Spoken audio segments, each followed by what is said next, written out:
So, with regards to motivation, personality, and emotions.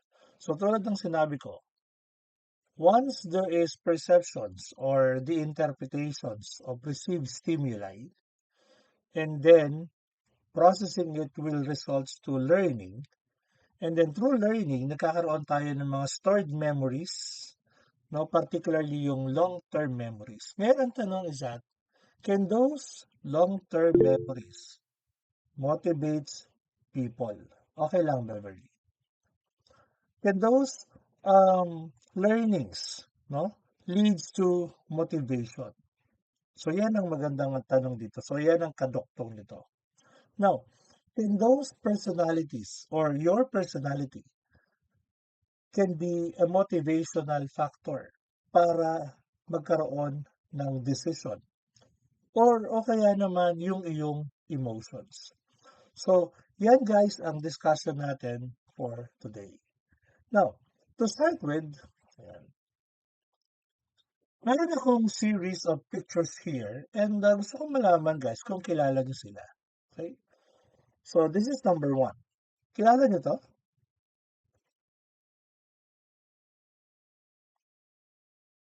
Kilala niyo ba siya?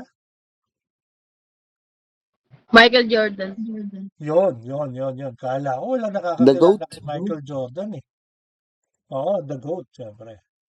Now, ito si Michael Jordan. Okay? So, kilala yan, no? Sa NBA. Yan. Syempre, parang ang hirap yata magbilang kung sino yung hindi nakakakilala dyan. So, most likely, talagang kilala siya when it comes to NBA. Now, how about ito naman? Kilala niyo siya? Si Hart, Si Hart. Si Hart. Evangelista. Yan. Si Hart Evangelista. Kilala si Hart Evangelista saan? Sa anong area? Sa anong larangan? Sa mga model po. Passion, sir. Passion, yes, yan, passion. So, kasi ano siya, model, no? Isa siyang passion icon. Okay? So, kilala siya, hindi lang sa Pilipinas, most likely even sa Paris. Mas kilala pa nga yata siya doon. Okay? Dito kasi sa atin, hindi lang siya isang passion icon, kundi siya ay isa ring artista. Ayan. How about this one?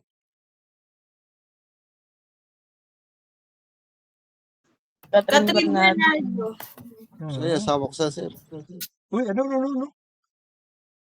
Asawa ko yan, sir. Wala kang gawa ng crush. Wala kang gawa ng crush. Yan. So, Catherine, yung recent na, 'di ba, yung sa sa bench modeling, 'di ba? Yung sa ah, nag-launch ng bagong product ang bench. Yan. Siya yung huli. Yan. So, sabihin, save the best for last, no? And then, how about this one? Yan. Kilala niyo rin siya?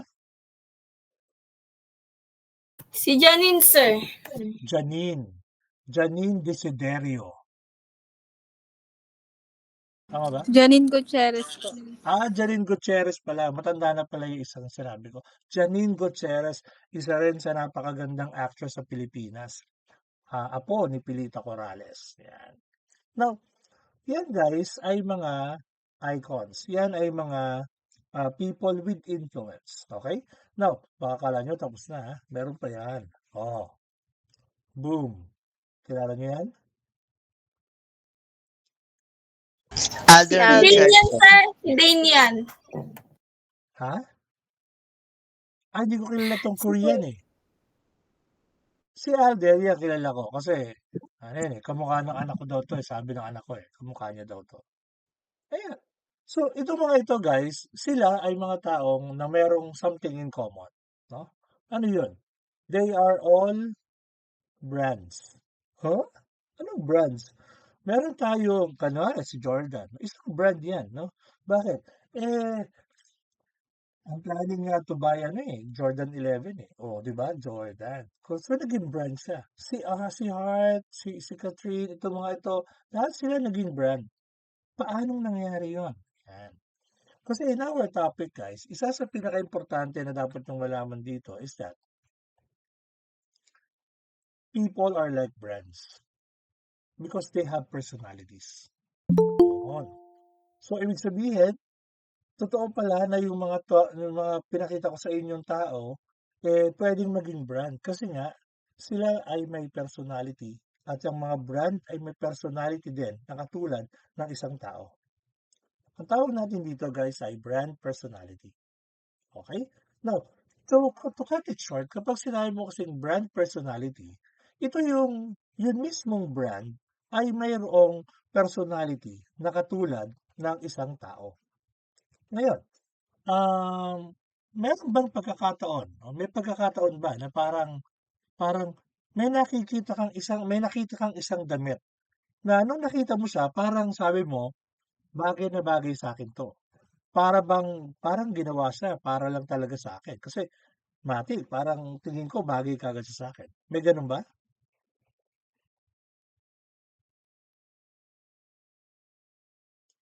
May ganung pagkakataon ba? Opo, sir. Nakita mo pa lang siya, parang bagay sa akin tong damit na to.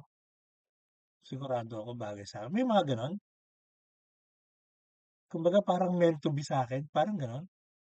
Pag meron Meron. pag meron. Yan. Pag meron, guys, ganyan kasi yung sinasabi natin na parang may personality yung damit. Nagja-jive yung personality mo at saka yung damit. Kaya mo nasasabi yung gano'n. Now, hindi na 'to nakakapagtaka simply because ang bawat product ay may personality. At ang tawag nga natin dito ay brand personality. Kita mo ha, sinasabi nila kapagka daw mga class, mga mayayaman, mga sophisticated, ang brand ng kanilang cellphone ay Apple. O, 'di ba? 'Pag mga businessmen, gano'n din Apple. Kasi nga meron nga itong personality. Okay. Now, siyempre, puwedeng ang tingin mo diyan positive, negative. Bakit? Kapagka hindi ito yung nagma-match sa personality mo, negative yun for you. Pero 'pag nag-match, positive yun for you. Most likely bibilhin mo siya. Kaya halimbawa, 'no, halimbawa, um, conservative ang iyong personality, ta's may nakita kang isang damit, very revealing. O 'di ba sasabihin mo kaagad na, "Hala, ang pangit naman niyan, sobrang revealing." Oh, may gano'n. So bakit? Kasi hindi nagja-jive yung personality mo at yung personality alin, nung brand, yun. Now, in personality, ah, "Sir, si Karanto daw po 'di makaka-join." Okey lang, sige kamo. Buti na lang nagre-record tayo, ayan. So ayun, brand personality kasi guys ay mayroong impact, 'yan.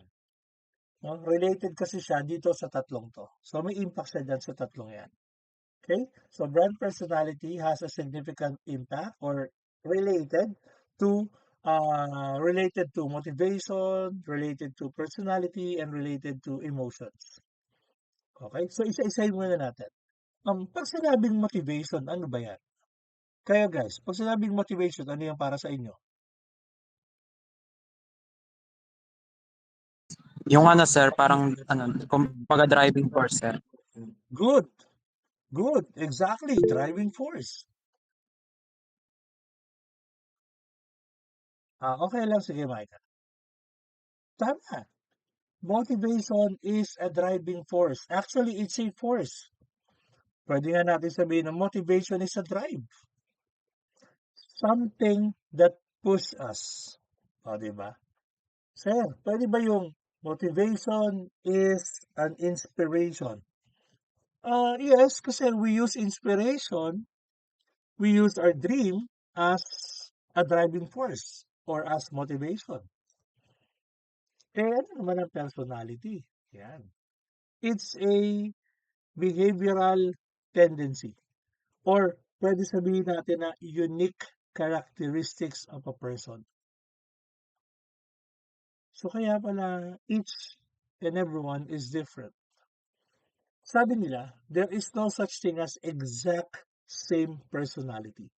Pero merong mga nagja-jive na personality. Okay? So, walang eksaktong magkatulad pero merong mga personality na nagtutugma. Kaya parang feeling mo you have the same personality. Kasi nga, nagbe-blend kayo, nagtutugma kayo. Pangatlo is emotion. Emotion are strong relatively uncontrollable feelings. Uncontrollable, really. It's really hard to control these emotions. Kasi may mga emotions talaga na very strong. Merong iba diyan guys, sa sobrang willing nila na magkaroon ng isang bagay na ito, they are very much willing to do everything. O, 'di ba? Sabi nga nila, meron daw talaga na ganito ha, meron daw talaga na nagbebenta ng ano, nagbebenta tawag dito, nagbebenta ng liver para lang makabili ng isang iPhone. O, imagine that. Willing kang, 'di ba? Willing kang magbenta ng atay para lang makabili ka ng iPhone 16 Pro Max. Tapos after a year may bago ng iPhone, 'di ba? Oh, eh, dadalawa lang yung atay mo, baka mamaya maubos yan, patay ka. Oh, 'di ba? Pero gano'n, 'di ba? Meron talagang mga gano'n kasi nga emotions are uncontrollable. Although, yes, may mga instances that we can control our emotions. Pero kasi guys, ang emotions lumalaro diyan sa dalawang 'yan na kasama niya. Lumalaro 'yan kay personality, pati na rin kay motivation. Okay, kaya that makes it uncontrollable. Okay? Now,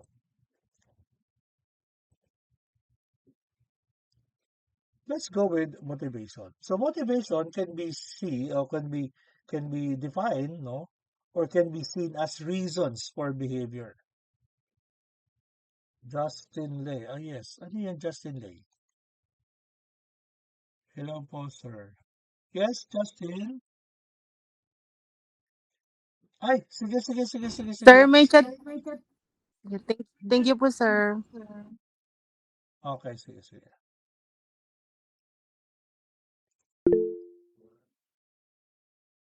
Ah, okay lang yan. Sige, Lian. Okay lang, sige. Kahit na mag-share kayo. Ayan.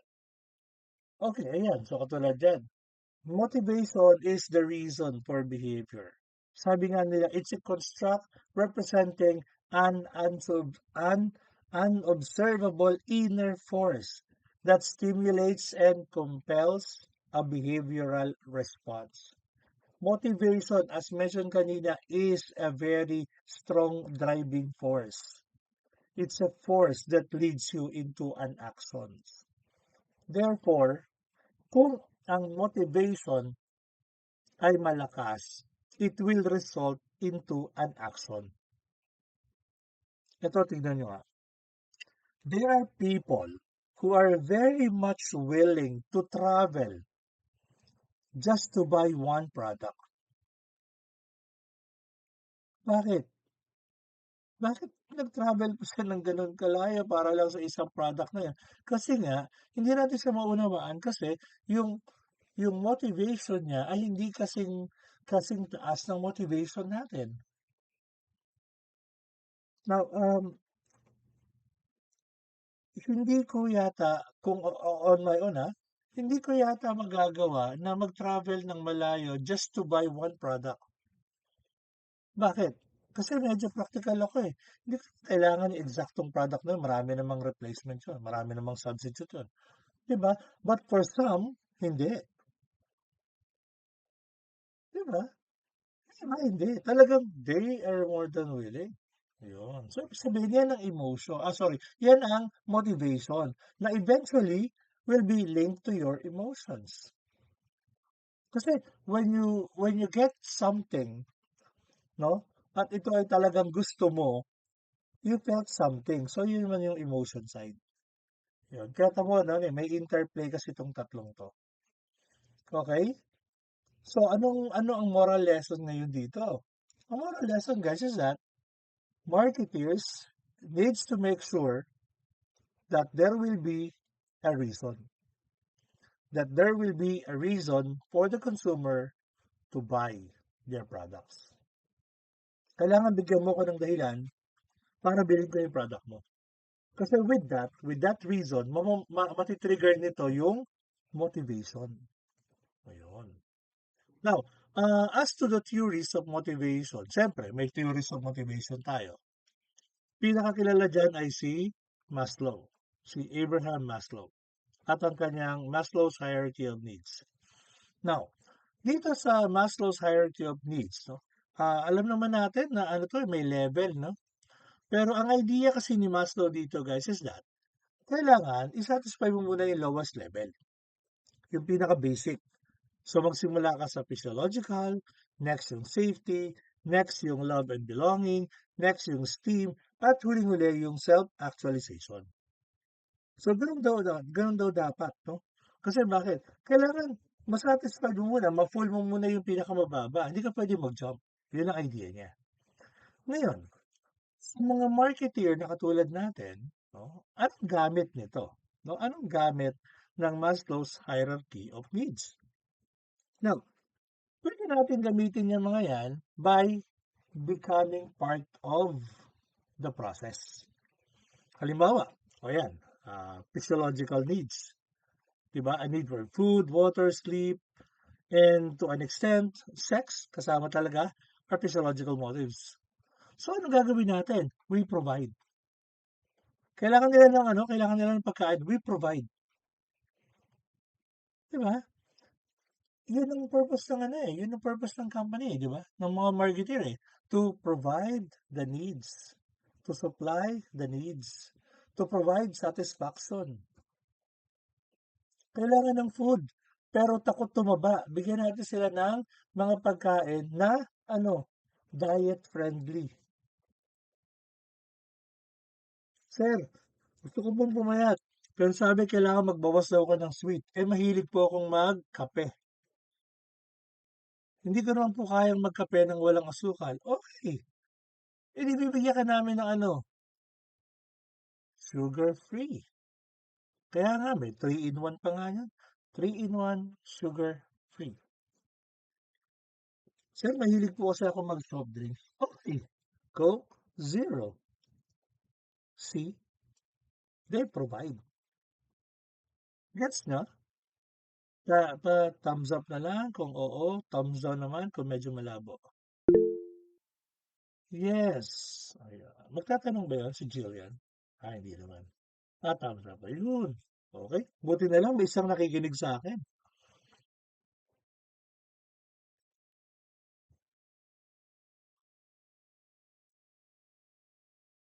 Safety. Din. Since they're seeking for safety, physical safety, security, etc., ang gawin natin, i-provide natin. Diba? Mga security products. Diba? Kunwari, yung sa bahay nyo, mag-provide tayo ng gate. Ano pa? Mag-provide tayo ng CCTV camera. Diba? So, yan ay when it comes to safety. Doon din sa iba pa. Belongingness, di ba? Ano pa ba? Belongingness. Tapos yung pang-apat, ayan, esteem, and then self-actualization. So, lahat yan, guys, we provide. We provide. Kasi nga, alam na natin, guys, na they will be motivated pag nakita nila to. So, pag na-motivate sila at kailangan na nila i-satisfy to, at least tayo yung nasa number 1. Nasa bukana. Tayo kagad ang una niya maiisip. Ayun. Ganun siya. Now, aside dito, kay Maslow's Hierarchy of Needs, no?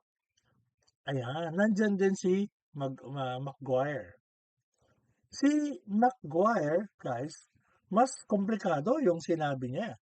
Si McGuire kasi developed a classification system that organizes those various theories into 16 categories.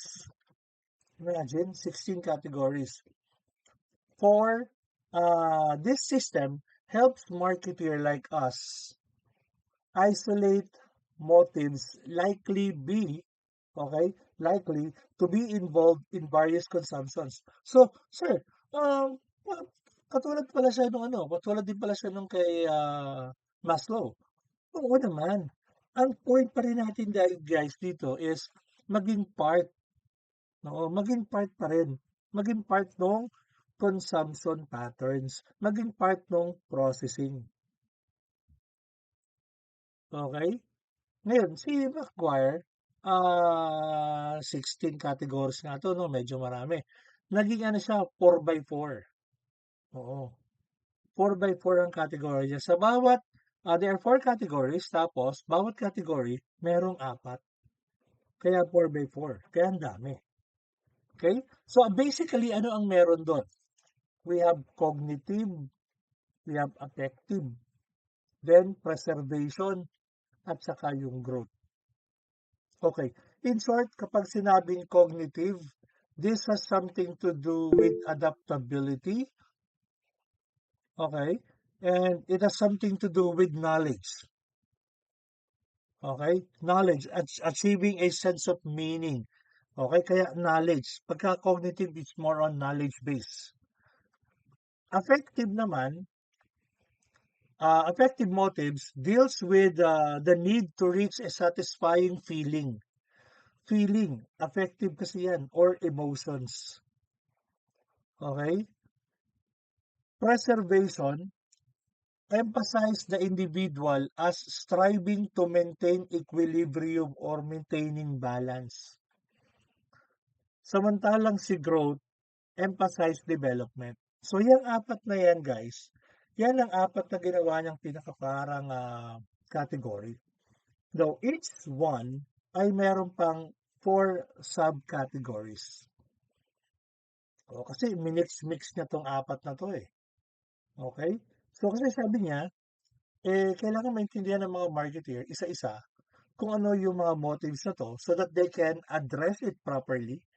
Okay? Kasi pagka nasundan mo yung motives na yun, guys, most likely, definitely pala, they will buy. So, kailangan ma-provide mo kung ano yung kailangan na sagot sa kanila para mas motivate sila. Okay? So, try nating ipaliwanag isa-isa itong mga ito, no? Kasi marami to eh. So, yeah, number 1 is cognitive preservation motives. Ayan, katulad yan. 2 kagad dyan. Cognitive tsaka preservation. O, di ba? So, it's knowledge plus getting balance. Okay? So, knowledge and balance. Yan ang bibigyan natin. Yan ang motives na to. So, ano-ano yung mga motives under cognitive preservation motives? Number 1 is need for consistency. So, sa need for consistency, so this one is a basic desire to have all, okay? To have all of oneself that is consistent with each other. So, dito kasi guys, ang gusto natin, alam natin lahat. Kailangan in harmony. Ganun. Halimbawa,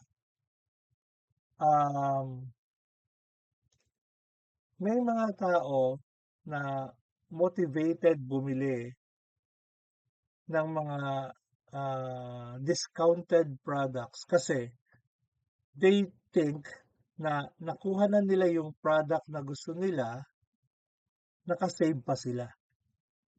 Ayun. So, may preservation. Bakit? Kasi nakabili ka na, may savings ka pa. So, kapag ang consumer ay nandito sa cognitive preservation motives, di ba? Mahalaga sa kanila yung information eh. Okay? Mahalaga sa kanila yung sense of balance ng internal at external. Okay? So, ano pa? Halimbawa, sige, sabihin natin wala namang discount, pero gusto natin balance. Now, halimbawa, there are people na kapag pinrovide mo sa kanila yung buong information, there is a high chance na makuha mo siya. Now, bakit? Kasi nga, ang pinaka-base nito ay cognitive. Okay, so lahat to kasi ay cognitive.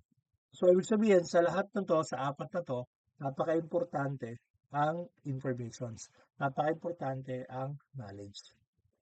Halimbawa, itong pangalawa, need for attribution. Okay? Need for attribution. So, ano daw to?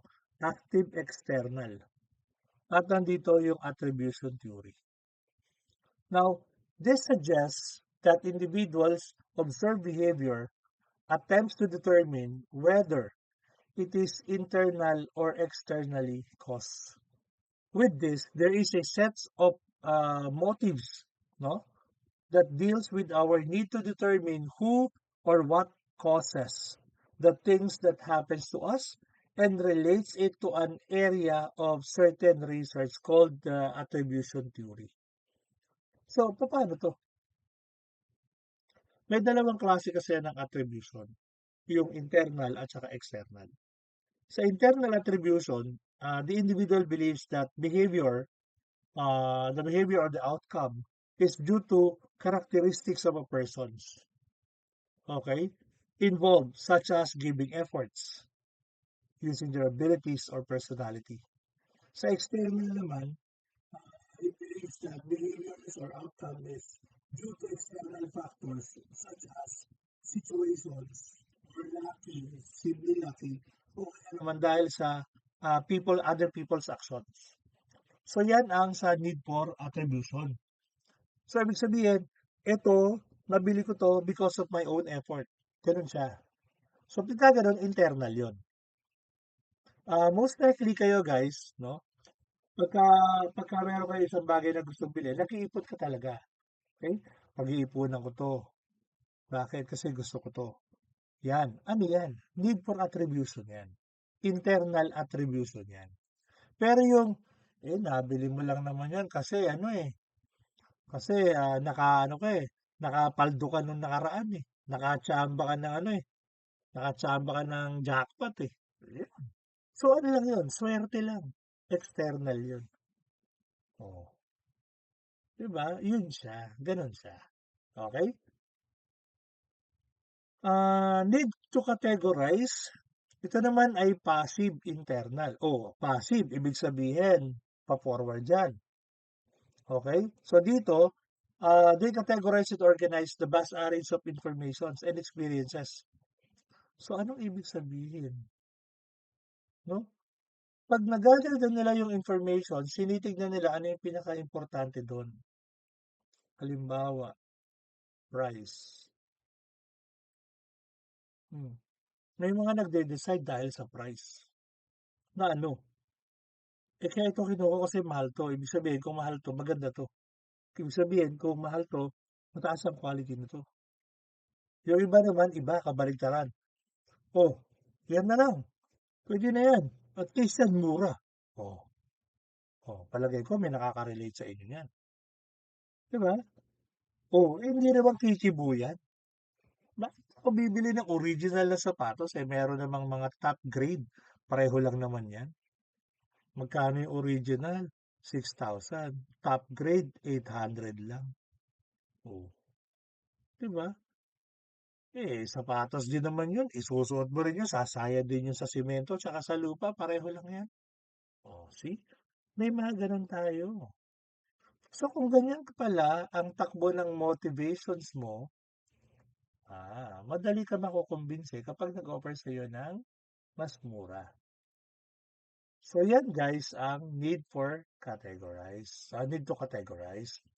Need for objectification naman, from the term itself, objectification, these motives reflects the need for observable cues or symbols that enables people to infer what they feel and know. Dito, importante sa kanila guys, yung impression, yung feelings, yung attitudes, yung makita nila. Kaya kaya marami pa rin guys ang mas preferred bumili in person. Kasi, hindi sila masyadong nai-impress kapag online lang. Bakit? Kasi nga, they doubt. No? They doubt na, baka naman hindi totoo yan. Baka naman fake yan. O kaya baka naman pangit yung materials niyan. Kaya ganun ang presyo. Yun. May ganung factor. Kaya sa need for objectification, they need to see it first. Kailangan may makita ako na dahilan. May makita ako maganda. Ngayon, kung online naman, kailangan meron ako makita na magiging at isa ko. Halimbawa, binasa ko yung mga review. The reviews are all good. Pwede. Bibilhin ko. Bakit? Ganda ng review eh. Wala man lang ni isa na nagsabi na pangit oh, lahat ang ganda ng comment. Oh. Imagine lahat ng comment positive. Ilan yung nag-comment? Isa. Nge. Siyempre hindi. May series of comments at consistent. Yun. Mabuboost yung moral mo, mabuboost yung tiwala mo dun sa product o dun sa supplier at sa product. Ganun. So yan yung need for objectification. Okay? Pa-thumbs up na ako kung nagkakaintindihan tayo. Baka mamaya hindi na. Ayun, meron pa akong isa, dalawa, tatlo, apat na estudyante. Grabe, ang dami. Next is the cognitive growth. Yan. So, tapos na tayo sa preservation, no? Dito na tayo sa growth. Yan. So, moving forward. So, first is yung need for autonomy. Yan. So, ito ay active internal. So, paano ba sabihin to? This has something to do with our culture. Okay? Parang ano to eh, parang American culture na kung ano yung gusto mo, yun ang kunin mo. Okay? You always go for the better. Sabi nga nila, we all have cultures. Okay? That needs at some level. Katulad nga daw sa mga Americans.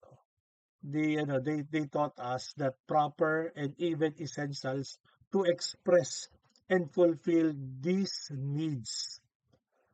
Okay?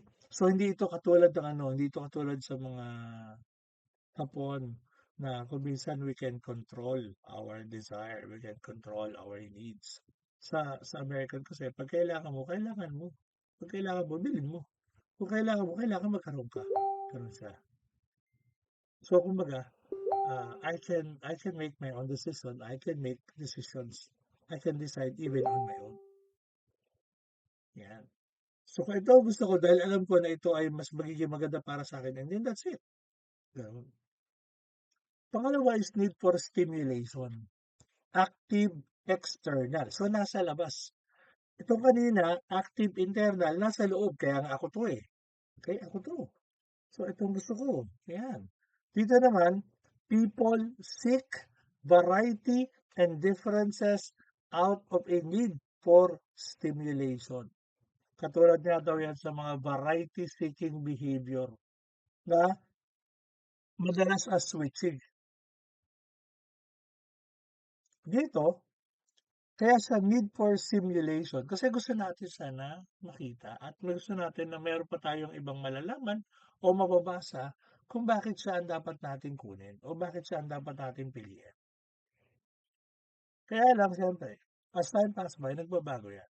Okay, nagbabago din yan. Pero, gusto pa rin natin na i-test siya. Kasi gusto natin makasiguro ng gusto.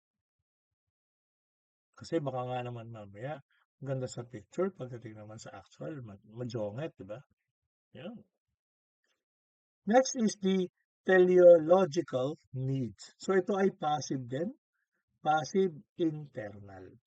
So dito, consumers are pattern matches who have image of desired outcome and states with which they compare their current situations. So paano yun? Dito, behaviors change and the results are monitored in terms of the movement towards the desired end state. So, paano pwede natin mangyari dito? Di ba? Teka lang ha. Sabi, people, motives, these motives propels people to prefer mass media such as movie, televisions, or books. Ano yun? Kasi mas mas broad. Halimbawa, a selection between reading manga and watching anime. Yan. So, if you ask me, kung ako ang tatanungin mo, I prefer anime rather than manga. Reading manga. Why? Kasi una, mas maganda for me na hindi ko lang siya nadidinig, kundi nakikita ko din siya. Kasi for me, it is enjoyable. So yan ay internal ko yan. Okay, internal yan. So yan guys ang theory nitong si Maguire. So talagang sabi niya, pag ito daw ang pinag-aralan mo, mas maiintindihan mo yung mga potential customers mo. At magagawa mo na paghiwa-hiwalayin yung mga magkakaiba at pagsamasamahin yung magkakapareho. Para nang sa ganun, when you come up with a proposal or when you come up with a strategy, talagang intended for them. So, ganun naman siya. So, we also have utilitarian needs. Okay? Dito sa theory naman na to, consumers as a problem solver who approaches situations as an opportunities to acquire new information, which is true. And we all act as one. Pag nakipagkwentuhan ka lang guys, nagpapasa ka na ng information. Oh. Diba? Kasi may nakuha ka information, sa ipasa mo na. Oh. Wala kang information, kumuha ka, nag-gathered ka sa kanila. So pareho lang siya. Then we also have active preservation motives. Need for tension reduction. So, ibig sabihin, bawas tense.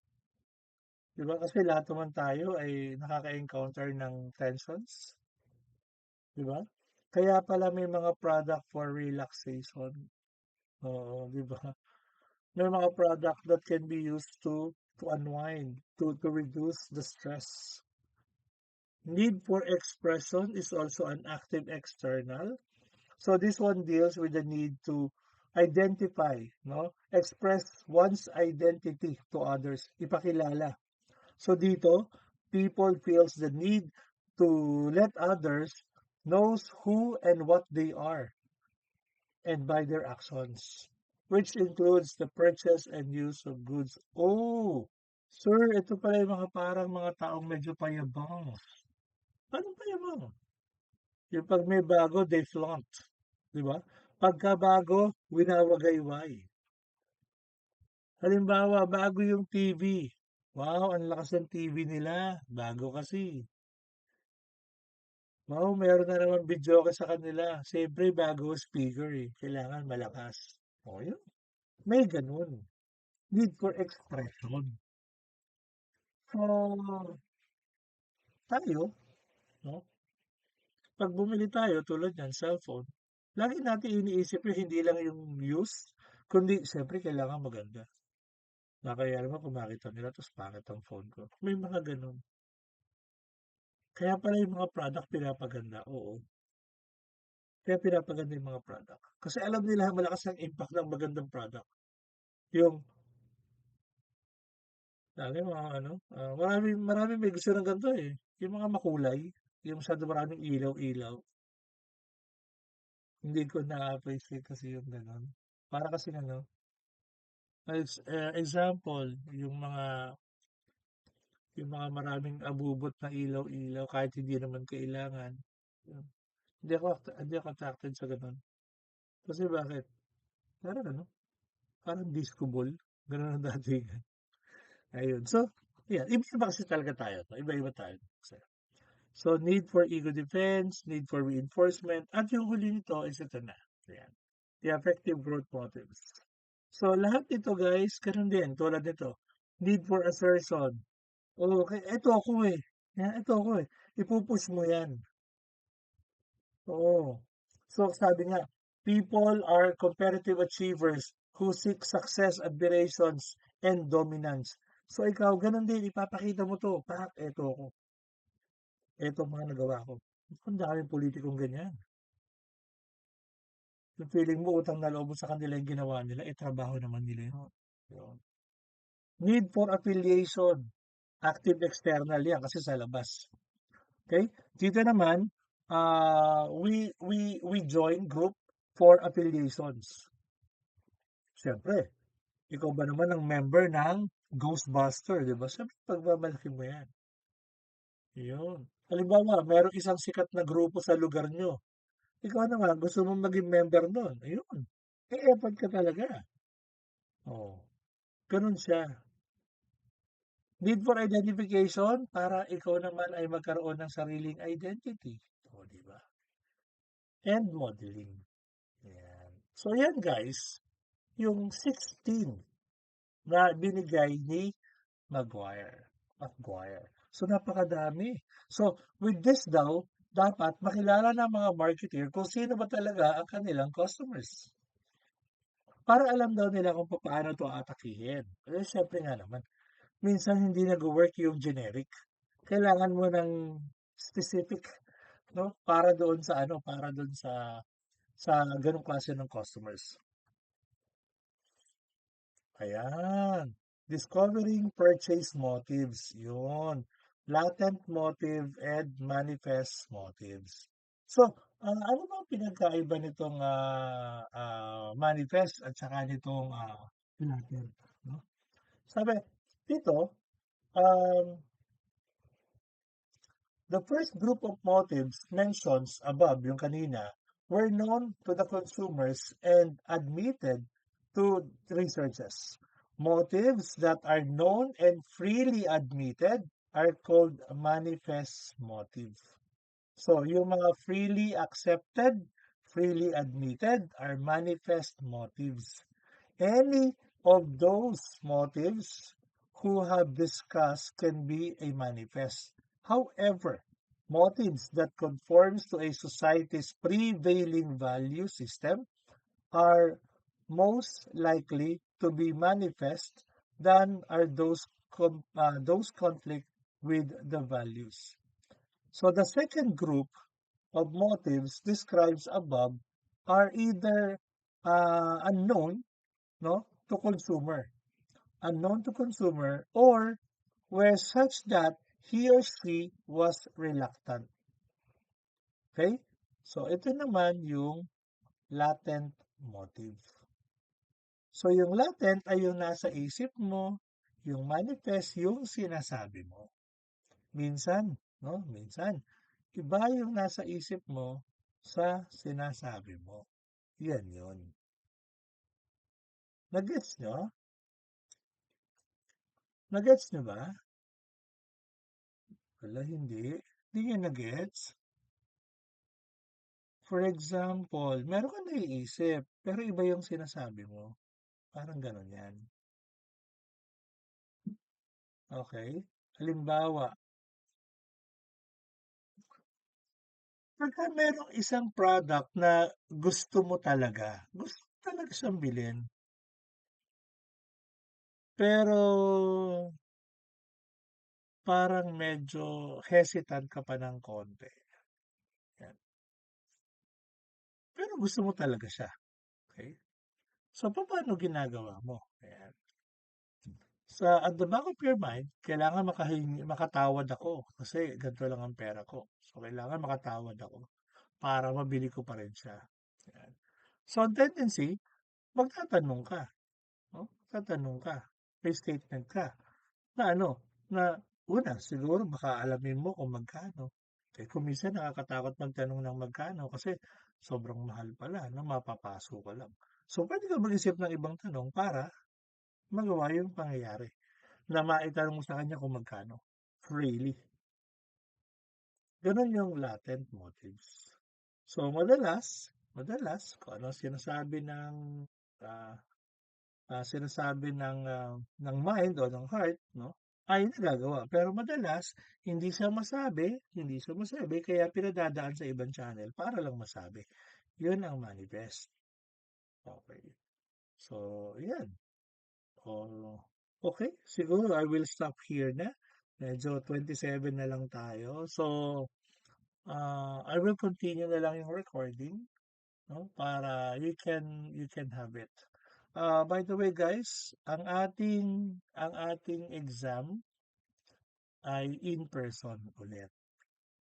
So, hindi po pwedeng malate. Isang bagsak lang yung exam natin. Walang ulit. Hindi pwedeng huli. Hindi pwede. Huwag nyo na i-timing yung pagkakasakit nyo sa examination period. Okay? Kasi pagkatapos mag-test, check agad. Kasi gagawa ko ng iba't ibang set ng exam para sa lahat ng section na hawak ko. Kaya kahit checkan natin yun agad, pwede. Makikita nyo man yun kasi meron nakalagay na specific na section doon sa test paper. Okay? Okay. So I guess, may I request everyone ulit to please open their camera.